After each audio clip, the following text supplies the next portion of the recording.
अस्सलाम वालेकुम नाजरीन, उम्मीद है आप लोग खैरियत से होंगे। नाजरीन, इमरान खान की रिपोर्ट आ गई है और वो उससे बिल्कुल मुख्तलिफ है जो कि हमें बताया जा रहा था। वो कैसे, मैं आपको बताता हूँ। डॉक्टर आसम जो कि इमरान खान के एक मुआलिज हैं, बल्कि उनके एक तरह के मुलाजम हैं, यानी कि वो शौकत खानम में होते हैं। उन्होंने उनका एक बयान रिकॉर्ड किया गया है। डॉक्टर आसम कहते हैं कि उन्होंने वो तो उधर उस टाइम मौके पर मौजूद नहीं थे और ना ही वो आई स्पेशलिस्ट हैं, लेकिन उन्होंने कुछ दो डॉक्टर से बात की है जो कि कल इमरान खान को एग्जामिन करके आए हैं। और चूंकि डॉक्टर आसम जो है वो आई स्पेशलिस्ट नहीं है, उन्होंने एक रेटिना के स्पेशलिस्ट जो कि लाहौर के एक डॉक्टर हैं, उनका नाम भी उन्होंने बताया, डॉक्टर खुरम मिर्ज़ा। उनको उन्होंने साथ कॉन्फ्रेंस कॉल पे लिया और फिर उन डॉक्टर से सवाल पूछे जो कि इलाज के लिए गए थे, जो कि मुआयने के लिए गए थे। तो उन्होंने जो डॉक्टर मुआयना करके आए हैं, उन्होंने बताया कि इमरान खान अब बेहतरी की तरफ माइल है, यानी कि उनकी आंख जो है वो बेहतर हो रही है। अब इसमें एक सवाल है, साथ वो ये भी कह रहे हैं कि चूंकि मैंने खुद देखा नहीं, मैं कुछ नहीं कह सकता। डॉक्टर आसम अगर खुद देख भी लेते फिर भी कुछ ना कह सकते। यानी कि उसके बाद इन्होंने क्या कहना था, उन्होंने कहना था कि चूंकि मैं आई स्पेशलिस्ट नहीं हूं तो लिहाजा मैं कुछ नहीं कह सकता। लेकिन यह है कि जब आपके साथ एक आई स्पेशलिस्ट है, दो लोग हैं जो कि इमरान खान को चेक करके आए हैं, और फिर आपने एक आई स्पेशलिस्ट साथ रखा है कि ताकि कोई अगर कोई काउंटर क्वेश्चन होगा तो वो जो है सवाल वो पूछ लेंगे। तो आप बज़ाहिर जो डॉक्टर्स की रिपोर्ट से मुतमिन है। यानी कि रिपोर्ट क्या किया गया था सुप्रीम कोर्ट में कि जी इमरान खान की 85% आंख डैमेज हो चुकी है। यानी कि मतलब यह है कि उनकी 85% आंख जो है वो डेड है, वो ठीक हो ही नहीं सकती। अभी क्या रिपोर्ट आ रही है? अभी रिपोर्ट ये आई है कि इमरान खान की आंख बेहतर हो रही है। यानी कि उसमें साथ ये भी आ रहा है कि जो इमरान खान की आंख की मोटाई थी वो कम हो रही है। यानी कि वो मोटाई क्यों थी कि आंख में स्वेलिंग थी, तो बेहतर हो रही है। इसका मतलब ये है कि वो डेड नहीं है, वो डैमेज नहीं है। यानी कि उसमें जो प्रॉब्लम आ रहा था वो रिजॉल्व हो रहा है। तो जिस तरह की ये बातें करते थे, ये सारी जो है बातें, ये एक बिल्कुल एग्जिजरेटेड किस्म की डिस्कशन थी। आज जो है यानी कि कोई पिम्स के डॉक्टर से भी मिले हैं, जो बैरिस्टर गोहर हैं वो भी मिले हैं, इनके डॉक्टर अपने जो है मुआलिज वो भी मिले हैं, जो सेनेट के चेयरमैन हैं और इनमें सेनेट में अपोजिशन लीडर हैं वो भी मिले हैं, जिनकी अपनी आंख एक नहीं है, यानी कि वो डेड है। तो उन्होंने भी इनको रिपोर्ट दी है, और वो तकरीबन इसी तरह की रिपोर्ट है जो डॉक्टर आसम यूसुफ जो है वो बात कर रहे हैं। लेकिन पीटीआई ने एक तूफ़ान खड़ा किया हुआ है। केपी में इन्होंने सड़कें बंद की हुई हैं। उधर इतने लोग जो कि रास्ते में, यानी कि ब्लॉकेज की वजह से कई मरीज़ जो हैं उनकी जानें चली गई हैं। और ये इंतहा का जुल्म है। और नाजरीन, इसमें जो एक चीज़ पे मुझे अफसोस है वो ये है कि ये बारहा जब भी कोई वाक़या होता है ना, ये चीज़ों को अक्सर बढ़ा चढ़ा कर बयान करते हैं। उधर जो वज़ीराबाद वाला वाक़या हुआ, वो छरे लगे तो इन्होंने कहा कि नहीं हमें गोलियां लगी हैं। फिर ये है जी कि वो इमरान इस्माइल जो है जी, उसके कपड़ों से कोई 10 गोलियां गुजरी हैं लेकिन उसको कुछ नहीं हुआ। इमरान खान जो है यानी कि खुद उसके बाद ये व्हील चेयर पर आ गए, लेकिन एक से दिन अचानक जो है वो व्हील चेयर से उतर के चलना शुरू हो गए। तो ये इतना गैर संजीदा अंदाज में चीज़ों को लेते हैं या जिस तरह उनको बढ़ावा देते हैं। अगर आपने किसी बंदे की गुफ्तगू में सदाकत देखनी होती है तो आपको उसके पैटर्न को ज़रूर एग्जामिन करना चाहिए। तो अभी इनकी बातों से ये लगा कि ये चीज़ें इन्होंने मेड अप की हैं, काफ़ी इतनी ज़्यादा थी नहीं जो कि इन्होंने बनाकर पेश की हैं। और ये इंतहाई अफसोसनाक है कि हम सारे लोग डिस्कस कर रहे हैं और कोई शख्स जो कि चीज़ों को बढ़ा चढ़ा कर बयान कर रहा है, जो झूठ बोल रहा है, जो गलत बयानी कर रहा है, उसकी कोई अकाउंटेबिलिटी नहीं। इवन अदालत में रिपोर्टें जमा हो गई हैं, ठीक है, कोई अकाउंटेबिलिटी नहीं है। बहुत अफसोसनाक बात है, ठीक है। और मैं ये कुछ चीज़ें जो है, यानी कि मेरे जहन में सवाल ज़रूर थे, लेकिन मैं चाह रहा था कि जब कोई रिपोर्ट सामने आए तो उसके बाद वो सवाल उठाए जाएँ। अभी भी ये है कि जो डॉक्टर हैं कि वो कह रहे हैं जी कि उनका इलाज हॉस्पिटल में हो सकता है। पीटीआई वाले इस चीज़ पे एहतजाज कर रहे हैं जी, उन्होंने किसी हॉस्पिटल ही शिफ्ट करो।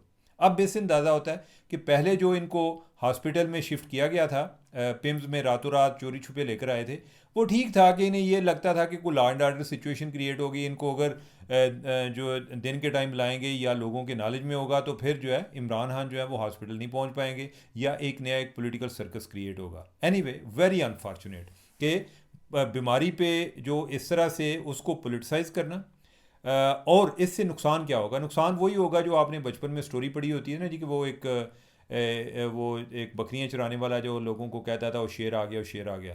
तो फिर वो कहता था मैं मजाक कर रहा हूँ, और एक दिन शेर आ गया, लोगों ने वो गए नहीं उधर, यानी कि उन्होंने कहा कि आज भी वो मजाक कर रहे हैं। तो ये बहुत ज़्यादा एक अफसोसनाक है कि हमारी सियासत जो है उसमें झूठ वो एक कोई इसको एक एज अ एक मुज़ामत के तौर पे लिया जाता है, इसको एज अ टैक्टिक लिया जाता है, इसको एज अ स्मार्टनेस लिया जाता है, इसको कोई बंदा बुरा समझता नहीं है। और इससे यानी कि हमारी जो सियासत है वो दिन दिन गंदी होती जा रही है। आगे बढ़ते हैं। दूसरा, इंजीनियर मोहम्मद अली मिर्ज़ा, आपने नाम सुना होगा। इंजीनियर मोहम्मद अली मिर्ज़ा पर हमला हुआ और उनको एक बंदा उनके पास मदरसे में आया और उसने उन पर अटैक किया, कोई उनको मारने की कोशिश की। खैर ये है कि कोई उसके पास कोई दूसरी चीज़ नहीं थी, लेकिन यह है कि उसने एक फ़िज़िकली उनको एक टारगेट करने की कोशिश की, या उसने किया भी। अब वो बंदा पकड़ा गया और उसके बारे में पता ये चला है कि वो बंदा कहीं एबटाबाद से आया। दूसरी बात का ये पता चला कि उसका कोई ताल्लुक जो है वो तहरीक लबैक से, और आपको पता है कि तहरीक लबैक और इंजीनियर मोहम्मद अली मिर्ज़ा इनके दरमियान एक टेंशन मौजूद है। और इसकी वजह से इनको एक एमपीओ के तहत ही, बल्कि इनके बज़ाहिर तो कोई और इन पे केस बना था, लेकिन यह है कि इनकी सिक्योरिटी की खातिर इनको जेल भी भेज दिया गया था, ताकि अगर इधर ही रहेंगे तो इनको ये टीएलपी वाले इनको नुकसान पहुँचा सकते हैं। और इंजीनियर साहब जो हैं ये बिल्कुल ही एक लापरवाह किस्म की शख्सियत हैं। ये उधर जेलम में भी सुना है कि ये मोटरसाइकिल पे फिरते रहते हैं, परवाह नहीं करते। इनको पुलिस वाले भी कहते हैं कि जनाब तुहानू असी सिक्योरिटी फ्राहम कर देने हैं, अपनी अपनी जान का ख्याल करें, लेकिन वो उसकी परवाह नहीं करते, वो मोटरसाइकिल पे उधर फिरते रहते हैं। और जो ख्यालात हैं उनके वो भी बड़े रेडिकल किस्म के हैं। एक टाइम पे वो बहुत ज़्यादा एक वो बरेलवी थे, किसी टाइम गोलरा वाले जो हैं इनके पीर मुरीद थे, फिर जो है वो मौलाना इलियास कादरी के मुरीद थे, फिर जो है और हमारे गुजरहान के प्रोफेसर रफ़ीक साहब हैं उनके भी काफ़ी करीब रहे हैं। अब जो है वो ज़रा इन सारी चीज़ों से हट गए हैं, तो उनके ख्यालात अपने बड़े रेडिकल हैं, और उनके बारे में वो बिल्कुल जो है ना एक बड़ा उनकी एक अप्रोच बड़ी गैर मुबहम किस्म की होती है। और उसका जो एक फिर नुकसान होता है, नुकसान यही होता है कि उनकी जान को एक ख़तरा रहता है।